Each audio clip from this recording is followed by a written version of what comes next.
Ou seja, não é a educação superior que impede o financiamento da educação básica.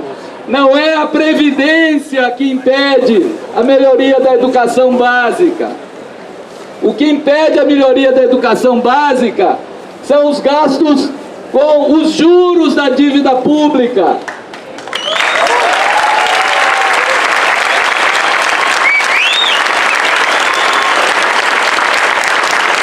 Para vocês terem uma ideia, foram contingenciados 30 bilhões de gastos federais. O MEC foi premiado com mais de 7 bilhões de reais contingenciados. É dinheiro que deixa para ir para a bolsa, que deixa para ir na alimentação, que deixa para pagar conta de água, conta de luz. 7 bilhões de reais, gente, é o que o Brasil paga para os banqueiros, para os que aplicam no sistema financeiro em 7 dias. O Brasil paga 1 bilhão de reais por dia. E ninguém fala isso quando discute a reforma da Previdência. É 1 bilhão dia, são 7 dias, que não vai tornar nenhum banqueiro mais pobre. Quem são os 10 mais ricos do Brasil? A família Ambev. Jorge Paulo Lema não é rico porque faz cerveja, é rico porque é financista. A família Moreira Salles não é rica porque faz filmes bons, é rica porque são donos do Itaú. Entre os 10 mais ricos estão a família Frias, dona da Folha de São Paulo, a família Marinho, dona do Globo. Então, no Brasil, por isso é que parece que só há um pensamento. Bom, inclusive tem um ministro da educação, um ex-sinistro, né, como disse o professor Marcelino, sinistro da educação, que diz que a educação superior deveria ser reservada só para as elites que podem pagar por ela, né? Olha que absurdo, tá? Num país tão desigual, com tanta gente pobre, o cara vem falar que só deve ter educação superior quem pode pagar por ela, né? Segundo a Auditoria Cidadã da Dívida, em 2018 foram gastos 3,6% do orçamento da União em educação, 4% em saúde e nada menos do que 40% com a remuneração dos juros, com o pagamento da dívida, a dívida pública. Isso significa que 40% do orçamento é gasto mandando dinheiro para banqueiro, certo? Em anos recentes aí, como o professor Marcelino falou, houve uma melhora no acesso às universidades públicas, inclusive com a criação de cotas, né, cotas de acesso ao ensino superior. Mas em 4 meses e meio, você só faz em 4 meses e meio que esse presidente da República assumiu, nesses 4 meses e meio, eles conseguiram fazer um verdadeiro arraso, terra arrasada em vários setores da vida pública, das políticas públicas, e a educação é um alvo principal deles, extinguindo aquelas secretarias que o professor Marcelino falou, secretarias importantes do Ministério da Educação, Secretaria de Articulação do Sistema de Ensino, Secretaria de Educação Básica, enfim, eu não vou nem listar porque a lista é longa. Criminalizar a atividade docente, pôr em dúvida, né, a liberdade de cátedra dos professores, propondo que alunos filmem professores para fiscalizar a ideologia, né? No caso, o professor está tentando desenvolver pensamento crítico nos alunos, mas eles não querem, obviamente que eles não querem pensamentos críticos. Ora, se eles instituem políticas homofóbicas, racistas, né? Como que eles podem querer professores que inculpem o pensamento crítico na sala de aula? É claro que eles vão lutar contra isso. Dessa mudança de governo, a gente agora não está falando em descaso da educação, a gente está falando em ataque. É muito triste me sentir criminosa. É muito triste a gente olhar para a universidade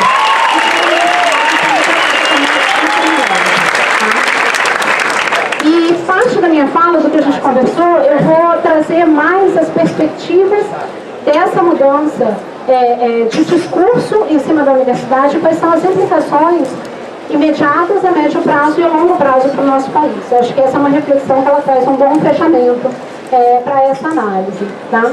A gente pode começar a se perguntar qual é o crime que a universidade pública comete. Por que a gente é criminoso? Qual é o crime que está sendo cometido? Qual é o crime que a gente está sendo acusado de cometer? Né? Eu vou falar um pouco desse crime, né? Não tanto de uma perspectiva econômica, mas de uma perspectiva ideológica. Tá? E aí, para isso, a gente precisa olhar e ver qual é o tipo de atividade primordial realizada pela universidade pública, gratuita, de qualidade nesse país. Tá? A gente tem números aí excelentes pensando em termos da pesquisa, da produção de conhecimento, e toda essa produção de conhecimento, desenvolvimento de patentes, direcionamento de políticas públicas, formação de profissionais, tudo isso passa principalmente pela formação de recursos humanos. A Universidade de São Paulo, assim como as outras universidades públicas e gratuitas, ela se dedica a formar recursos humanos. Mas esses são recursos humanos que eles têm um perfil muito diferenciado. E eles vão se dedicar a um tipo de atuação que é única e é muito particular e muito importante, fundamental para a nossa sociedade. A formação acadêmica, né, a formação no nível superior, nível de graduação, pós-graduação, os pós-doutorados e mesmo a atuação acadêmica, ela, quando realizada na universidade pública, ela tem esse casamento muito fino com a atividade da atuação acadêmica. Essa formação acadêmica, ela gera profissionais que são capazes, antes de mais nada, de antecipar quais são as demandas da sociedade. Esse é o profissional diferenciado que é formado pelas nossas universidades públicas. É um profissional que ele consegue olhar a nossa sociedade e antecipar quais serão as demandas, quais serão os problemas da nossa sociedade. E propor, inclusive, quais são as trajetórias para solucionar essas demandas desses problemas. Esse é o crime que a gente comete. É o crime de formar um profissional com essa capacidade de antecipar as demandas da sociedade e de traçar trajetórias para solucionar esses problemas, essas demandas da sociedade de maneira acessível. Esse é o crime que a gente comete. É acessível com liberdade de expressão, com liberdade de pensamento, com criatividade e, a princípio, acessível a todos. Tá? Esse é o crime que a gente comete. E aí, se esse é o crime que eu cometo, eu estou feliz de ser chamada de criminosa. Porque é isso que eu quero.